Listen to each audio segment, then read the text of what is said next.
Hello, hello, hello, testing, 1, 2, 3, hello, testing, testing, testing, 1, 2, 3, 4. Should be working.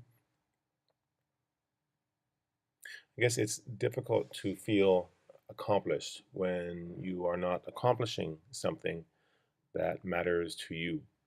That's something that I wish I wrote, but I didn't. It was written by some other guy who thinks education is important as well.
When I was a kid, I had a pretty good idea as to what I wanted to be when I grew up. Unfortunately for me, there wasn't too many institutions that offered those skills. So I decided to take a self-defense course or a martial art course at the local Kung Fu club down the street. Now, the place I trained was actually quite nice. We were indoors on a flat ground, and we really never had to fight anybody, so that was kind of nice too. One of the common corrections our instructor would give us was that we needed to plant our stance, and we were told again and again and again how important it was for us to plant our stance. And I thought I was for the whole time I practiced. In '99, I was walking along a beach in Victoria, British Columbia, and there were these huge, huge trees laying on the side of the ocean there. And I decided to give it a whirl. I went and I did some wushu on that log. And I, for the first time after 15 years of practice, kind of learned the benefit of planting my stance. I guess that was the first time I kind of realized how important the environment that I was in made a difference in how I would practice. It was the first time where I saw how important that detail was to the desired result. When I was in the training gym on the flat ground, planting my stance or not planting my stance didn't make much of a difference to me. But when I was on that log, I realized how important it was to do the technique properly, because if I didn't, I would fall.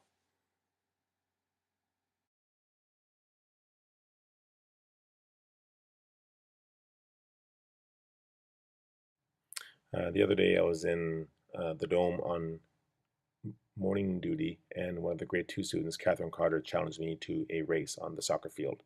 And she said we need to race to the white line. And what she didn't notice, though, was that right beside me there was another white line that I thought I would um, cross that one instead. And when the race began, she started to run towards the white line that she um, was thinking about, and I just hopped over my line. And she got about halfway before she realized that I wasn't running, and I declared myself to be the winner. And she didn't like that too much, and she came over and we had a little conversation. I think what helped motivate Catherine to be so clear on the details that needed to be followed in the race was she knew what the impact or the direct result would be.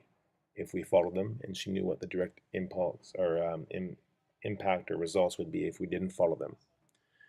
And with our prove it section, what we're trying to do is we're giving the kids a problem, and we're basically saying, and this is the impact your solution or possible solution will have.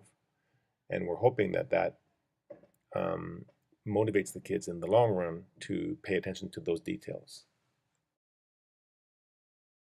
So the first part to the prove it section, we created this mock company called Sky Prancer who's interested in buying parachutes, but they're only going to buy the best parachutes.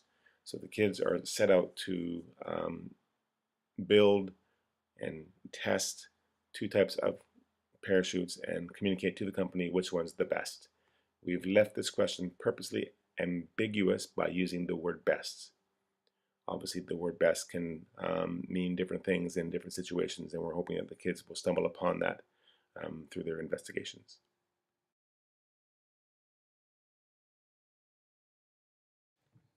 So for the second unit, which is the humid airs, we are a little bit less ambiguous. We make the problem very clear. We say that some people are saying that the air is too dry at ISB. Do we need to do something about it? And the impact that the kids will see, the follow through, is going to be that we're either going to be buying a humidifier for a classroom or we're not. And it seems to be enough to get the kids excited. And everything in between that, in between the question and then the impact, the kids seem to be really excited about. And they are responsible for the experiment. They're also responsible for communicating their findings. And this gives them an opportunity to do all the things that we're hoping to bring in to our lessons and our experiences for our kids at school.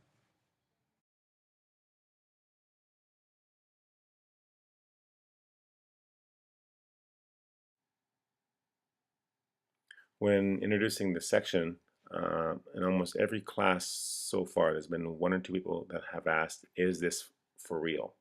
Does ISB really want us to investigate if the air is too dry? Will there be a humidifier purchased?